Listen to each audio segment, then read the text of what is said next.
Bonjour tout le monde, je vais donc vous présenter ou pour vous représenter à certains mon travail que j'ai fait récemment donc sur un outil qui s'appelle Baguette, dont le but c'est de chercher des comportements malveillants dans des rapports d'exécution d'analyse dynamique. Donc, pour donner un peu de contexte, nous, dans notre étude, on s'intéresse à l'analyse de malware Windows. On a deux grands objectifs dans cette thèse, c'est améliorer cette analyse pour des experts, pour en fait, faciliter le travail d'experts qui analysent des malwares dynamiquement, et également construire des modèles, faciliter la construction de modèles basés sur des modèles d'IA pour faire de la détection, classification, clustering ou autre. Concrètement, nous, on fait nos analyses tournent sur Coucou, donc OLHS de Rennes. C'est là-dedans qu'on fait simplement tourner, qu'on exécute nos malwares et on récupère les résultats pour ensuite faire nos expériences. Et le travail en particulier que je vous présentais là, donc on a écrit un article, il y a quelques mois, que l'on va présenter donc, qui sera présenté à la SECRIP 2023 en juillet. Donc petit rappel classique de pourquoi est-ce qu'on fait tout ça. Donc la menace malware grandit toujours plus. Une étude a montré donc que je ne sais plus quelle entreprise, qu'on estime à 4 malwares par seconde le nombre de malwares détectés par les antivirus, à peu près nouveaux malwares, et des pertes assez énormes. Classique. Point important, c'est que les malwares, on peut les trouver sous toutes les formes, à peu près tous les types de fichiers imaginables, et par extension, du coup, également sur sur tous les systèmes d'exploitation possibles. Et dans le contexte de l'analyse des malwares, il y a en gros deux manières d'aborder le problème. Soit l'analyse statique, qui correspond en fait à l'étude simplement du code d'un fichier suspect, et l'analyse dynamique, qui consiste à exécuter ce fichier et voir ce qui se passe. Et il y a d'autres méthodes qui sont un peu hybrides entre les deux. Et donc dans notre cas d'étude, en particulier dans ce papier, on s'intéresse à l'analyse de malware Windows qu'on exécute dans la plateforme d'exécution d'analyse dynamique Coucou. Donc concrètement, comment ça se passe? Disons qu'on a un fichier qu'on veut analyser. On envoie ce fichier dans un environnement, dans la machine, donc d'analyse dans une machine virtuelle. On le fait s'exécuter à l'intérieur. Pendant qu'il s'exécute, on va surveiller son usage, l'utilisation de toutes les ressources que le système d'exploitation lui donne. On peut surveiller plein d'autres trucs, trafic réseau, faire des dumps mémoire et encore d'autres choses. Et à partir de ça, on obtient généralement, en tout cas c'est le cas pour beaucoup et c'est le cas pour d'autres, on obtient toujours du coup un fichier qui est un énorme rapport qui contient tout ce qui a été observé. Dans le cas de Coucou, c'est un rapport JSON. Et en fait, ce qui se passe en pratique, dans à peu près toutes les études qu'on voit, c'est que ces rapports sont utilisés, en gros, les données contenues dans ce rapport sont utilisées pour accomplir de très nombreuses tâches. Que ce soit des tâches plus orientées intelligence artificielle, telles que data mining, détection, classification de malware, clustering, ou encore des tâches un peu plus humaines, telles que une analyse à la main d'un malware, d'un comportement de malware, ou visualisation de comportement. Donc, il y a pas mal de problèmes avec ce fonctionnement. Déjà, les rapports eux-mêmes en question sont extrêmement denses, vu la nature des données et l'énorme quantité de données agglomérées en un seul fichier. De plus, en fait, vu que c'est quand même des données assez bas niveau, ces rapports sont totalement dépendants de la plateforme sur laquelle l'analyse a été faite. Il n'est pas forcément justifié. Et en fait, ça devient très difficile de comparer toutes ces études, notamment parce que toutes les études n'utilisent pas les mêmes données dans les rapports. Et donc, c'est pas forcément légitime de se comparer.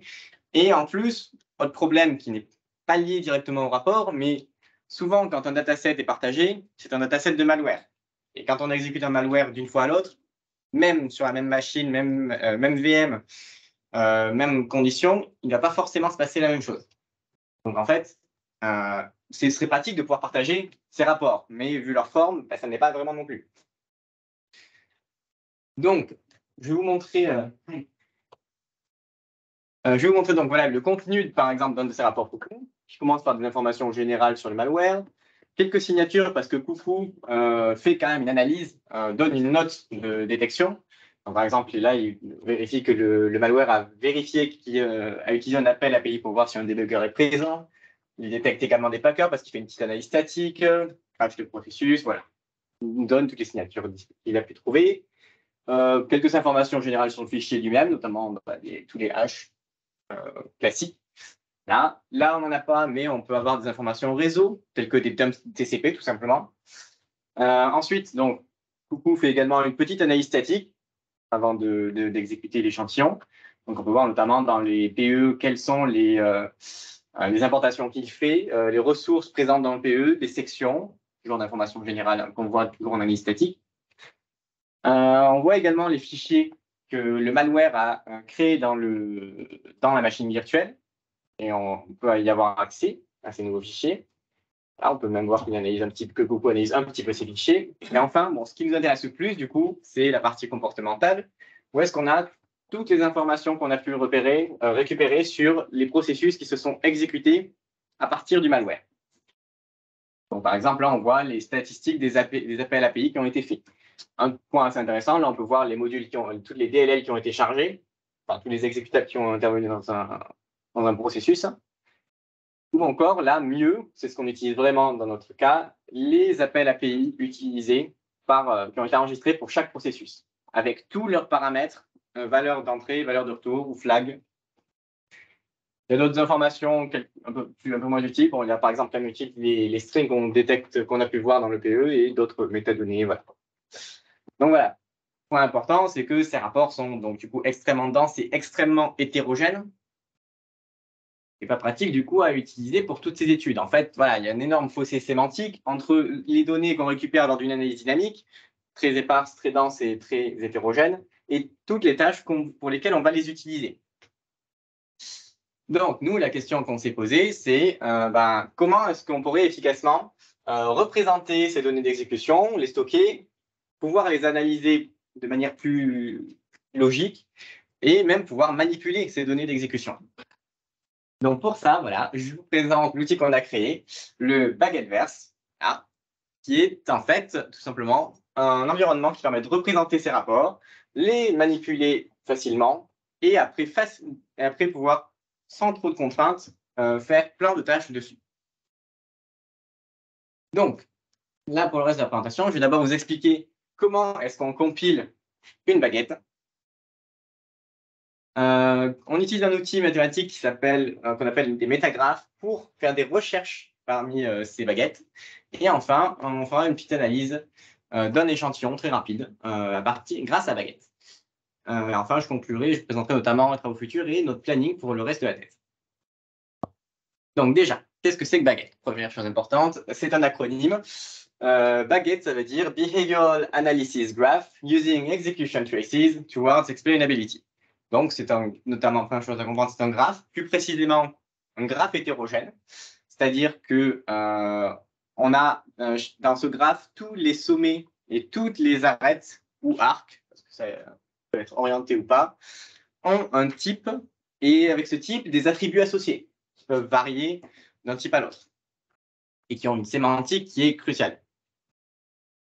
L'idée, donc, à partir de ça, c'est que dans ce graphe, on va pouvoir placer toutes les ressources qui ont été données par l'OS au malware et qu'on va pouvoir notamment voir comment ce malware les a utilisés et les liens qui apparaissent entre ces ressources. Alors, concrètement, Baguette, c'est ça. C'est-à-dire, là, sur ce graphe, vous pouvez voir en fait la définition actuelle de Baguette, c'est-à-dire tous les types de sommets présents dans Baguette. Là, on a des sommets pour représenter les processus, les threads, les appels API, des connexions et des sockets, des fichiers, dossiers, des clés de registre. Voilà, plein de types de sommets. Vous pouvez voir que chacun ont leurs propres attributs, parce qu'il y a des données qui sont assez importantes dans chacune de ces entités. Et il y a également plein de relations différentes qui existent en fonction des types présents. Bon, tout ça, c'est assez dense, mais pour dire quoi? Enfin, par exemple, plus facilement compréhensible, voici un exemple de graphe baguette. Dans ce graphe, vous pouvez voir en blanc la machine sur laquelle on a lancé l'analyse.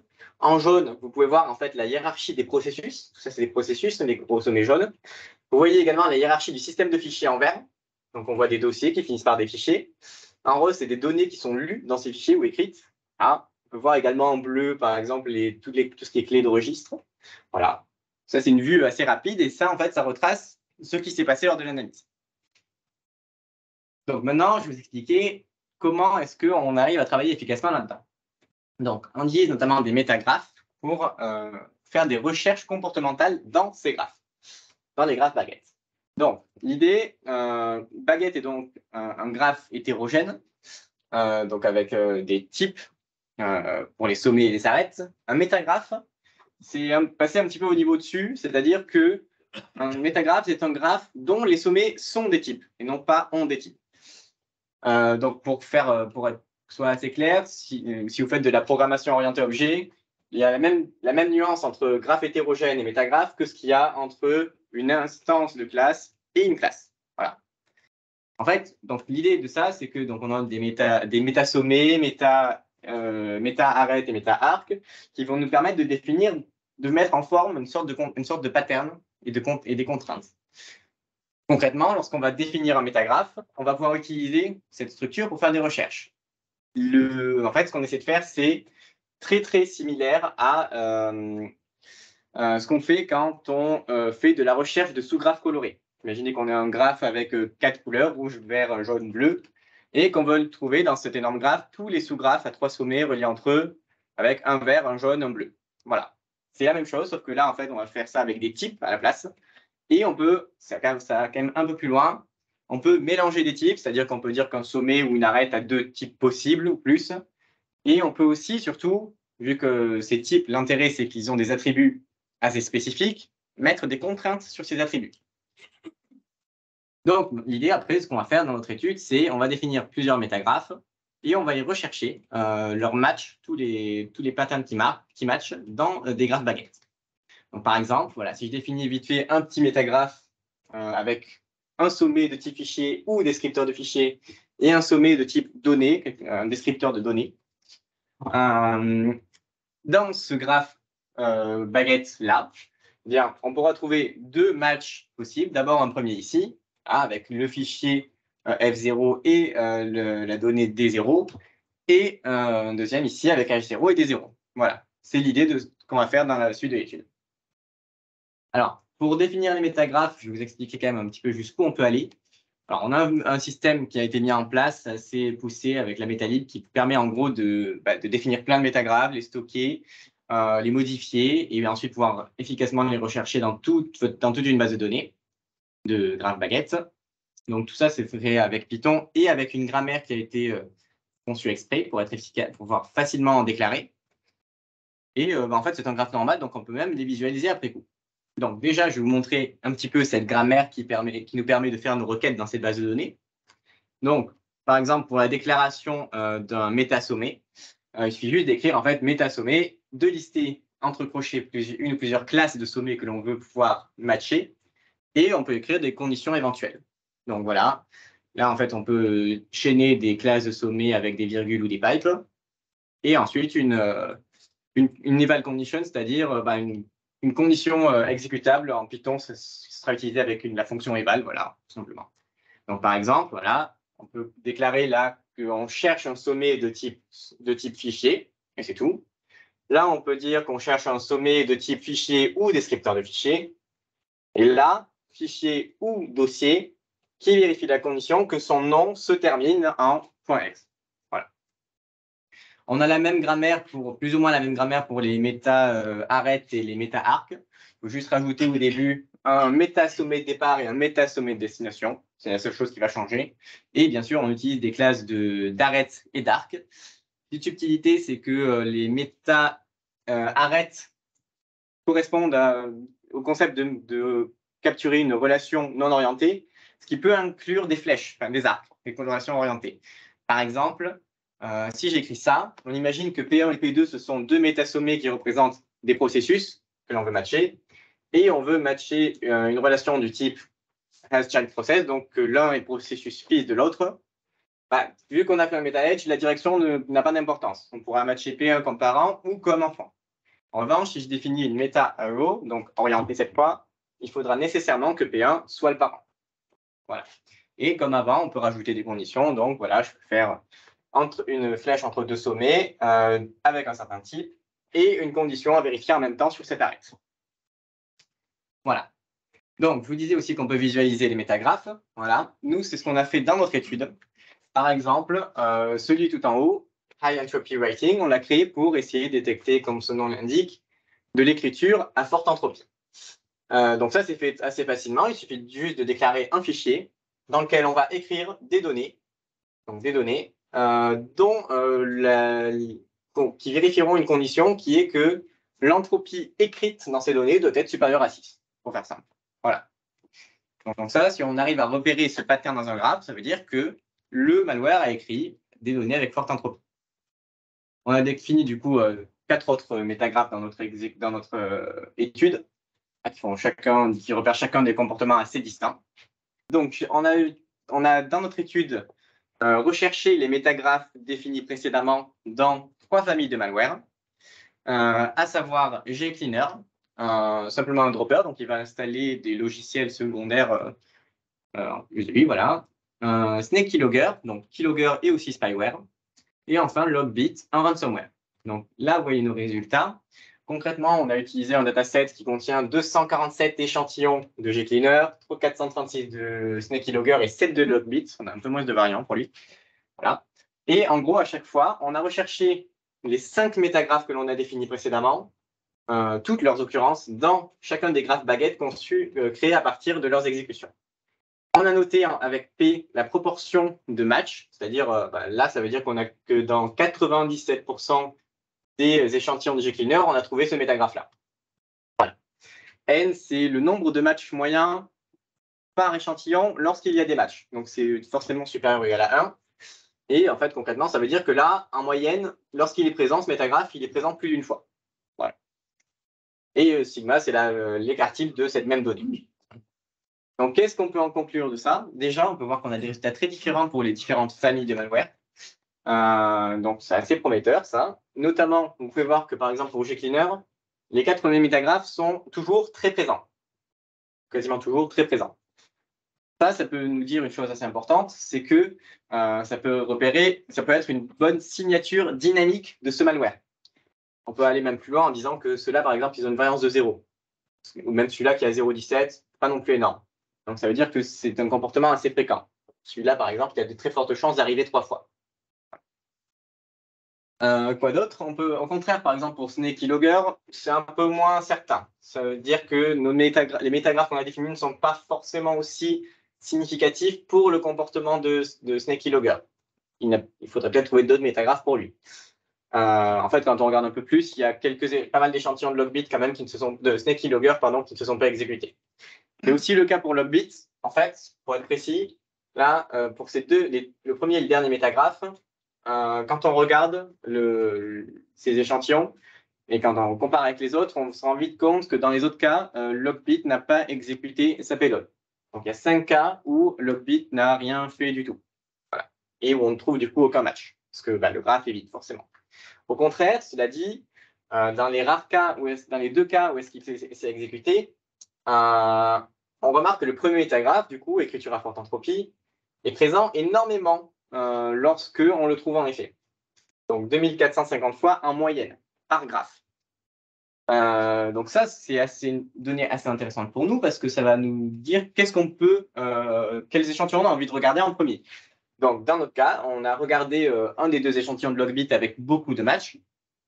En fait, celui avec le moins. Et voilà à quoi ça ressemble. Donc en rouge, là, on a coloré ce métagraphe-là, le métagraphe d'écriture à forte entropie. Donc on peut voir en fait qu'il y a plein de clusters qui se forment avec les endroits qu'il a écrits. En fait, les clusters sont centrés autour de plein de dossiers. Vous voyez les liens verts entre tous les différents clusters, c'est juste la hiérarchie du système du fichier. Et donc à chaque fois, il a écrit énormément de données, des données à forte entropie. Donc, c'est assez, on peut se douter qu'il a chiffré tout le disque dur, le système de fichiers. Ah, voilà, vous pouvez voir plusieurs dossiers qu'il a pu chiffrer. Là, on a une dictode qui rassemble plein de données. Si on regarde notamment juste le nom de ce fichier, Store My Files, bon, bah, on n'a plus de doute sur le fait qu'il a tout chiffré. En fait, on aurait pu regarder le contenu de ce sommet qui rassemble des données qui ont été écrites et on a même la rançon qui apparaît. Voilà. Ensuite, bon, si on regarde, on peut trouver d'autres données assez intéressantes. Là, on ne l'a pas marqué, mais il y a également dans les clés de registre des modifications faites pour qu'il s'exécute au démarrage, le bit. Mais on n'a pas, c'est un des métagraphes, mais là, on ne l'a pas colorié. Mais on peut voir, en fait, c'est une clé qui va par là, voilà. Clé de registre, c'est en bleu. Et dernière chose intéressante qu'on peut voir sur ce graphe, c'est ici, voilà. Cette zone-là, ça indique des connexions réseau. En fait, il a ouvert plein de connexions et on n'arrive pas à voir l'autre qui se trouve de l'autre côté parce que ça passe par Tor. Donc, on n'est pas capable de lire ce qui se passe concrètement, ce qui s'échange concrètement, facilement pour l'instant. Voilà. Donc voilà, ça c'est une analyse qu'on peut faire avec Baguette d'un échantillon de malware qu'on a repéré grâce au métagraphe. Donc pour conclure, on a conçu Baguette pour exprimer facilement et de manière sans trop de compromis le comportement, les informations comportementales issues d'une exécution dynamique d'un échantillon. Les métagraphes, le système de métagraphes que l'on utilise pour rechercher des comportements, ça nous permet en effet de faire des recherches rapidement sur une grande base de données de traces d'exécution. Et le système Baguette et les graphes Baguette utilisés avec un logiciel de visualisation de graphes donnent d'excellents résultats sont très utiles en fait pour analyser le comportement d'un échantillon. En fait, voilà, on peut intégrer Baguette au système, un système d'analyse dynamique. Voilà, qui s'interface bien. Pour ce qu'on va faire dans les prochains mois, déjà, Baguette j'ai fini par le rendre disponible sur PyPy. Voilà, on peut l'installer sans problème. Je vais un petit peu continuer à améliorer 2-3 trucs. Ce qu'on aimerait faire, c'est être capable, notamment, d'apprendre des métagraphes. Là, les 5 métagraphes qu'on a utilisés dans l'étude, on les a décrits avec la grammaire que je vous ai montré avant. Mais ce serait bien de pouvoir automatiquement apprendre des métagraphes significatifs, par exemple pour séparer un dataset. Voilà. Donc c'est ce sur quoi on va travailler. On aurait bien aimé aussi, par exemple, pouvoir créer un détecteur ou un classifieur et de faire quelques expériences dessus, donc détecteur ou classifieur de malware. Notamment, un point qu'on aurait bien voulu voir, c'est tester la robustesse d'un détecteur basé sur Baguette, c'est-à-dire qui prend en entrée un graphe Baguette. Pour un point assez important, c'est que ça pourrait être efficace contre les attaques adversariales, notamment tout ce qui modifie la séquence d'appel API. Eh bien, ça ne devrait pas trop impacter Baguette parce que Baguette utilise des objets de plus haut niveau. Voilà. Autre chose qu'on aurait bien voulu essayer, c'est faire du transfer learning, c'est-à-dire que comme les objets présents dans Baguette sont des processus, des fichiers, des sockets, ce sont des objets qui existent peu importe le système d'exploitation. En fait, on pourrait directement apprendre à reconnaître une famille de malware sur une plateforme donnée, par exemple sous Windows, et après, une fois que notre détecteur est entraîné, l'utiliser tel quel sans réentraîner sur Mac pour essayer de reconnaître une famille qui aurait été transposée vers Mac. Famille de malware transposée vers Mac. Voilà.